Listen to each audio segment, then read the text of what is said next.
দৈনিক সমবাংলার রোববার এর বিশেষ বুলেটিন।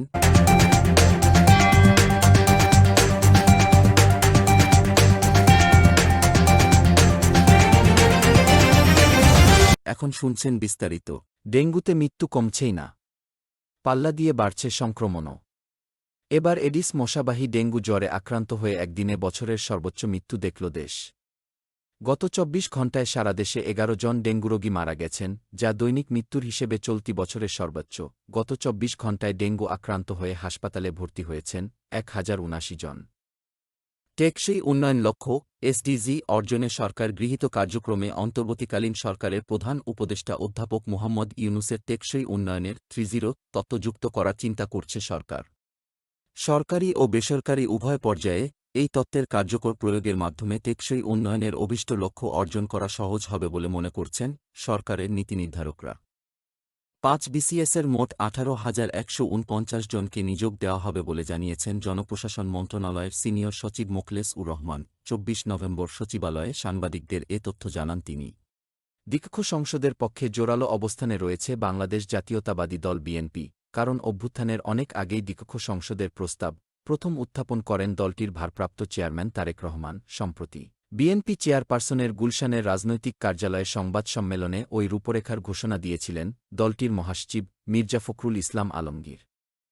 নতুন প্রধান নির্বাচন কমিশনার সিইসি এএম নাসিরউদ্দিন বলেছেন, অতীতে একতরফা ও গায়ের জোরে নির্বাচন করে দেশের ১২টা বাজানো হয়েছে। আমরা একতরফা ও গায়ের জোরে নির্বাচন দেখতে চাই না। রোববার ২৪ নভেম্বর আগারগাঁওয়ে নির্বাচন কমিশন ভবনের সম্মেলনে কক্ষে গণমাধ্যম কর্মীদের সঙ্গে মতবিনিময় সভায় তিনি এসব কথা বলেন। এক নজিরবিহীন জালিয়াতির ঘটনা বিলাসবহুল গাড়ি আমদানিতে শুল্ক ফাঁকি দিতে গাড়ির ম্যানুফ্যাকচারিং ইয়ার থেকে মডেল নম্বর পরিবর্তন করে খালাস করেছে গাড়ি। একটি অসাধু চক্র জাল দলিলাদি দিয়ে রেজিস্ট্রেশনও করে নিয়েছে। এভাবে ফাঁকি দেওয়া হয়েছে কোটি কোটি টাকার শুল্ক। এসব তথ্য উঠে এসেছে জাতীয় রাজস্ব বোর্ডের এনবিআর শুল্ক গোয়েন্দা ও তদন্ত অধিদপ্তরের অনুসন্ধানে। এরই মধ্যে একটি বিএমডব্লিউ জব্দ করেছে শুল্ক গোয়েন্দা বিভাগ। সন্ধানে আছে আরও ৫টি গাড়ি। এসব তথ্য জানায় এনবিআর সূত্র।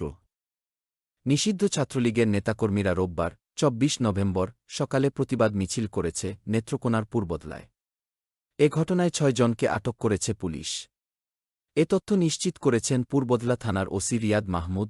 তিনি জানান, আটককৃতরা হল উপজেলার লিটন খন্দকারের ছেলে সাগর খন্দকার, আবুল কাশেম তালুকদারের ছেলে আতিক হাসান, ছোট ইলাসপুর গ্রামের আলতাফ হোসেনের ছেলে ইয়াহিয়া তালুকদার, বাবুল চৌধুরীর ছেলে আরমান চৌধুরী, মো তাজউদ্দিনের ছেলে মোস্তাকিন ও পূর্বদলার উজ্জ্বল দত্তের ছেলে দীপ্ত দত্ত। ১১ দফা দাবি আদায়ে জাতীয় প্রেস ক্লাবের সামনের সড়কে জড়ো হয়েছেন ব্যাটারিচালিত রিকশাচালকরা। রোববার ২৪ নভেম্বর ১২টায় রিকশা ভ্যানিজিবাইক শ্রমিক ইউনিয়নের ব্যানারে অবস্থান নেয় তারা। এর ফলে পল্টন প্রেস ক্লাব ও হাইকোর্ট এলাকার সড়কে বন্ধ হয়ে যায় যান চলাচল। তবে পুলিশ অল্প সময়ে পরিস্থিতি নিয়ন্ত্রণে আনেন। এবার আন্তর্জাতিক খবর। জেলে বন্দি ইমরান খানের এক ডাকে রাস্তায় নেমেছে হাজার হাজার জনতা।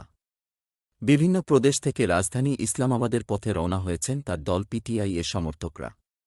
রোববার পাকিস্তানি সংবাদমাধ্যম দ্য ডনের প্রতিবেদনে বলা হয়েছে, এরই মধ্যে পাকিস্তান সরকার বন্ধ করে দিয়েছে ইন্টারনেট ও মোবাইল ফোন সেবা। ভারতে রাস্তায় টহলরত অবস্থায় এক পুলিশকে কুপিয়ে হত্যা করেছে ৩ ব্যক্তি।